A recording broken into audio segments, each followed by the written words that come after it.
Hundreds of pro- and anti-China protesters have gathered outside Parliament House in Canberra for the Chinese Premier's visit. Now, groups representing the Tibetan and Uyghur communities, along with the Hong Kong Democratic Movement, have mixed and occasionally clashed with pro-China demonstrators.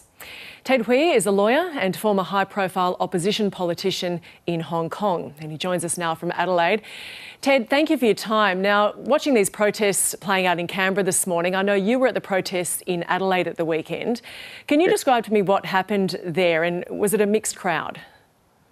It's a mixed crowd. So we, the Hong Kongers, the Uyghurs, the Tibetans, was protesting, while some Beijing loyalists, we call them little pinkies, they were supporting the Chinese Premier. So there was a bit of a clash. So somehow we were pushed, and some signs of ours has been snatched. So it's quite uncivilized, and that was a bit intense outside the zoo. And I believe it will be the same outside the Parliament today. So I hope the police will be doing something. So not only a clash of ideas, but you're saying there, I mean, would you describe it as aggressive, what you experienced? Yes, and the Beijing fans was playing quite aggressively. I think that represented aggressions. They was trying to hide us from the camera, so to silence our protests so that we are not seen from the Chinese Premier.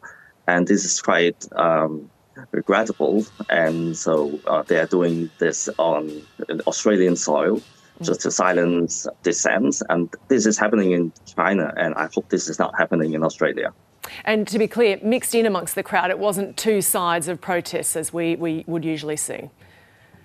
Yeah, it's very two-sided. So one very pro and one very against. But in the crowd there, those two sides were actually mixed in together. Is that what you experienced?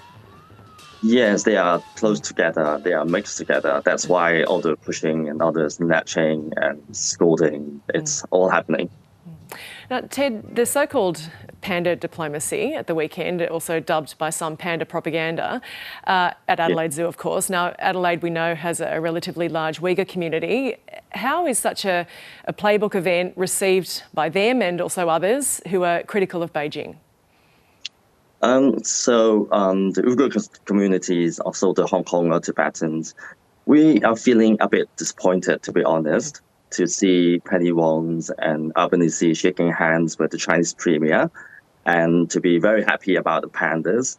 And so far, I haven't seen any report indicating that some human rights issues has been addressed. So we feel a bit left behind.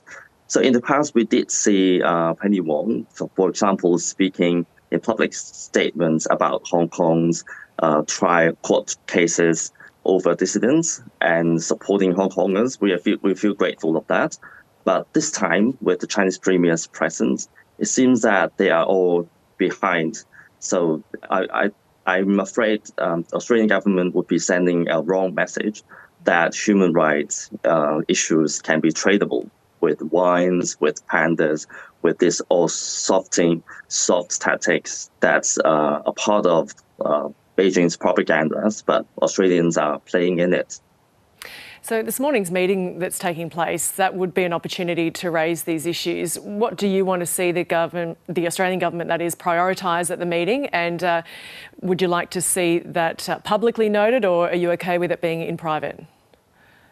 I believe it must be done in public. So it must be the first thing on the table, the first thing on the agenda, saying that this is human rights issues is more important than economic deals, than the pandas and the wines, because this is Australian values that we believe in. And I believe it must be made in public. Otherwise, it's also a wrong message to the Chinese government that Australia is happy to step back from its own values and it's from its Western allies that shares values of freedom and democracies. So especially under this era of Chinese espionage infiltration. And Ted, can trade talks continue alongside these talks? We understand that even though we ask for sanctions over individual Chinese officials who infringes human rights, and I believe that Australian government should be raising that and should be doing it. But we are pragmatic, even though that's not realistic at the moment. But at least the Australian government should work towards that directions, but not softening itself in some soft place by economic deals and so to finally play silence over human rights issues, and that wouldn't be Australian values after all.